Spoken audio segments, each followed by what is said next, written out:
Hey, what's up, guys? Want to do a quick video on my Praetorian ensemble here. I know a lot of you guys are that don't have these yet, or want to get one of these and are trying to figure out what the differences are between the Praetorian T, which are these two guys, and the actual Praetorian Ti, which is this. Now, I know it seems a little odd that this is called the Praetorian T, which is basically Praetorian Titanium is what it stands for, and this one's a Praetorian Ti, which is Praetorian Titanium. So it's kind of odd how they name these, but the reason they do that is these guys have a Praetorian G, which is G10, and also a Praetorian A, which is an aluminum handle. I'm not sure if they're making the aluminums anymore, but I know they make the G10s, and when I ordered these, I wanted to make sure I like the titanium better. I think the look's better. So anyway, I thought I'd do a quick little video to show you guys the differences between the two. As you can see by looking at them, just sitting straight down, they're very similar. The blades, I think, are the exact same length, and even I believe the same width. They're very close to it. Handle scales are about the same length. So everything on it for the most part is pretty close to the same. The differences come between these two knives for two things. One, the weight. The Praetorian Ti is extremely heavy, and also on the width. So just to give you an idea, I'm going to stand these up. So I'm going to put up the two Praetorian Ts for you to see that it's still a big knife. Don't get me wrong. It's a good sized knife. It's very solid. Everything feels really good. But when you start to put it between, up to something like this guy, it's much wider. To get them a little closer so you can really get to see the differences are pretty dramatic. As you can see, the breaker's a lot thicker. The actual titanium itself is a lot thicker.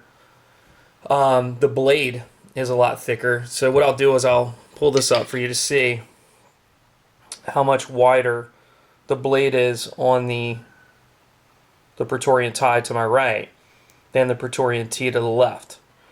You can see on the actual frame it's a lot wider, and then the breaker is a lot wider. So these are big boys. I mean, even the regular Praetorian T, it's still a big knife. I mean, it's not a small knife by any shape, any way, shape, or form. And they just feel really cool. But the weight difference between this and this guy is tremendous. This is much heavier, much thicker, much beefier. I would consider probably all three of these to be overbuilt knives. They're all, to give it a comparison, I'll pull out the ZT 0801 just to give you guys an idea of the size. I'll pull that to the size. I mean, the length, not that much greater, but just the overall beefiness to the knife is a lot greater. Just got a new knife in today, which I posted earlier. I think most of you guys probably saw it, but it's the Sabenza 25. Just to show you the comparisons there. Now it's funny because this knife is actually a pretty long, pretty decent sized knife, but comparably speaking, it's not. As far as, just massiveness, it's nowhere near. I will say this, I'm going to do a review on this, but I am way impressed with this knife. This thing, and I said earlier, everybody talks about that Sabenza smooth factor, and this thing, they are not lying. It is dead nut centered, beyond smooth. So we'll be doing something, actually let me give you guys a little bit of a close-up, but it's probably got some fingerprints on the blade. Stonewash blade. Got your anodized blue thumb studs. Oops, don't lose it.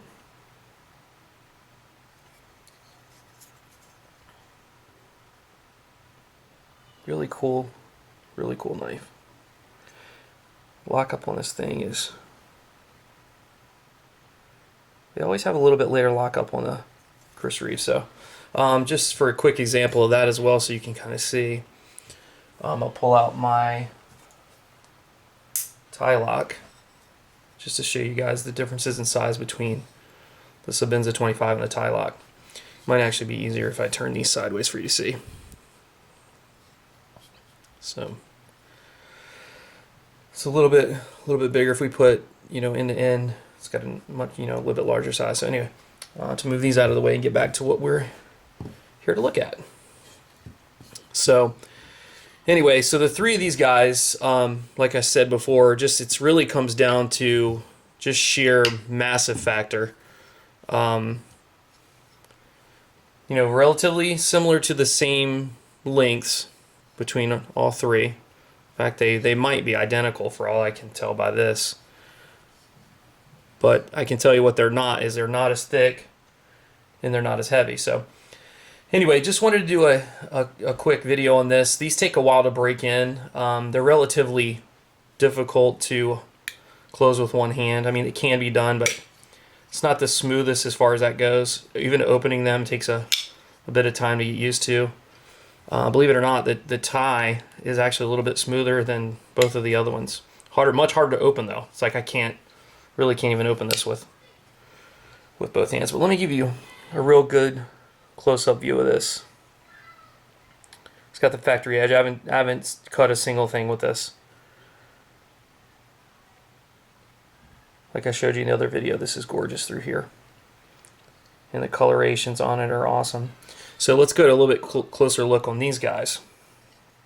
This is the Bead Blast show side. And actually this one is going to be up for sale on Blade Forums probably tonight if I can get a chance to get on there. But it's got an awesome looking flamed lock side. That is, I mean, I know it's hard to see it in person with these lights, but, or sorry, on the camera. But in person, it's really gorgeous. So both of these things are perfect. I know it's hard to see the lock up in this. It's really early, 10% or so. And the dead nut center, right in the middle. These things are very well made. And then I'll put in this one so you can see.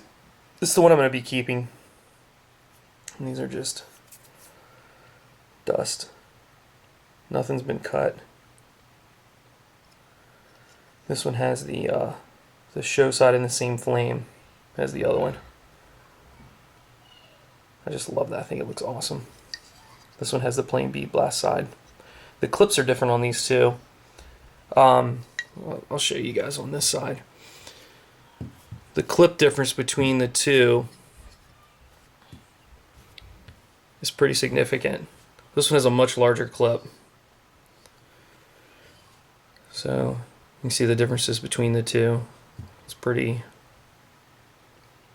dramatic. This thing is tough to budge. Really, really tight.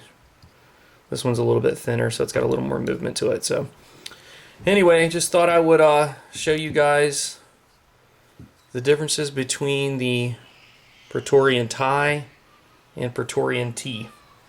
So hope you guys enjoyed. If you haven't subscribed, please do so. I'm going to be posting a ton of videos coming up soon. I've got a lot of knives in. Haven't done reviews on very many of them at all. Mostly it's just been unboxings when I have a second to put it on the camera on the tripod and try to get a little bit of a video out for you guys just to see me opening. When I first got into watching the videos, I like to see what came, you know, how it came shipped to me and what was in the box and that sort of thing. So if you guys have any suggestions or anything you want to see, please, you know, put it in the comments below. I love the interaction with you guys. I think it's really cool. My subscribers, believe it or not, I can't believe it. I think when I did my first video, I had one subscriber, which just happened to be a family member from a while ago. And I think when I did, I can't remember what video it was, in my first real review, I had 11 subscribers, and I think I'm up to close to 50 now, so I really appreciate that. It's really cool. Anyway, if you know anyone that's interested in knives and wants to check my channel out, please let them know about it, and I will talk with you guys soon. Take it easy.